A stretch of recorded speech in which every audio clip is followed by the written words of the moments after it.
Hi, I'm Jeanette from Yoga Wisdom, and today we're looking at backbending and how to teach backbending to beginners. The first thing I do is how to tilt the pelvis backwards and to allow the back to lengthen. So often we think of a backbend as being a crunched position where you have to really bend the back, but actually we would like to think of lengthening the spine. So the first part of lengthening the spine would be in the lower back, where we actually allow the lower back to tilt backwards and relaxing the lower back. So we're getting stronger in the core by lifting the hip bones towards the rib cage. So we're going to do a few rolls up and down to actually find the lower back tilting back.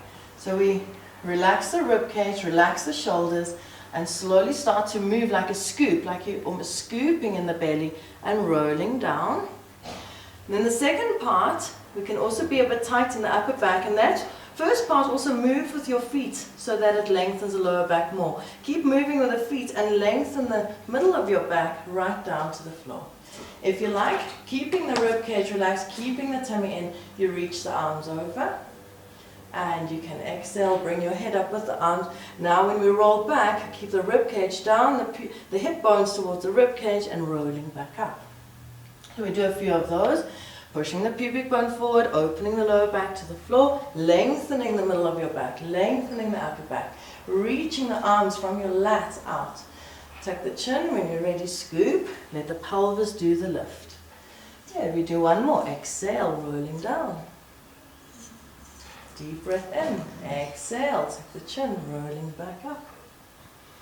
Good. So the next thing I really like to do, it's more of a passive posture, more of a rehabilitation posture.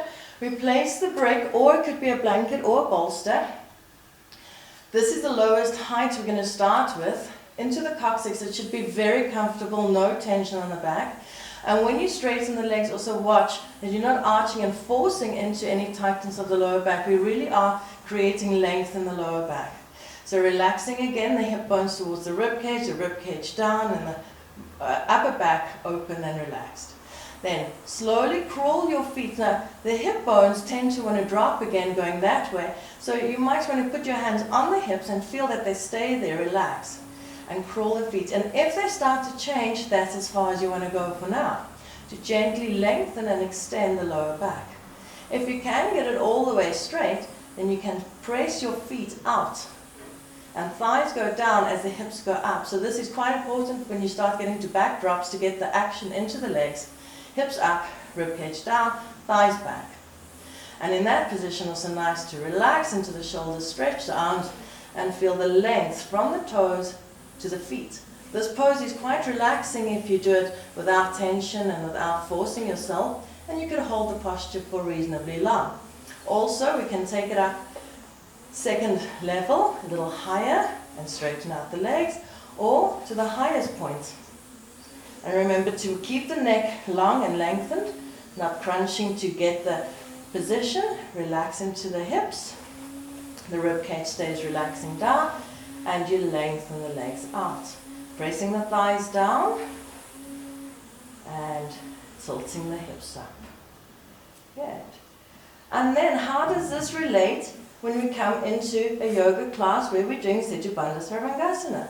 So the same position with the ribs down, the hips up, that's really what we would like to see in Setu Bandha Sarvangasana.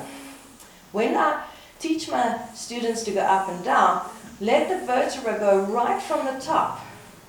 So each vertebra comes down, the hips stay high, so it's the thighs pressing down, the hips coming down, the hips and the pubic bone going up, so it's a real nice tilt of the pelvis backwards.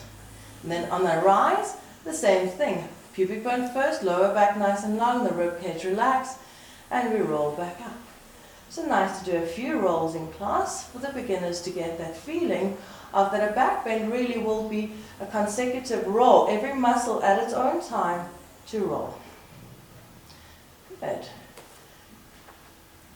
So that was our first look at how to lengthen the lower back, how to lengthen the whole of the back into back bends instead of shortening the back to get the back bend. Thank you for joining me. Namaste.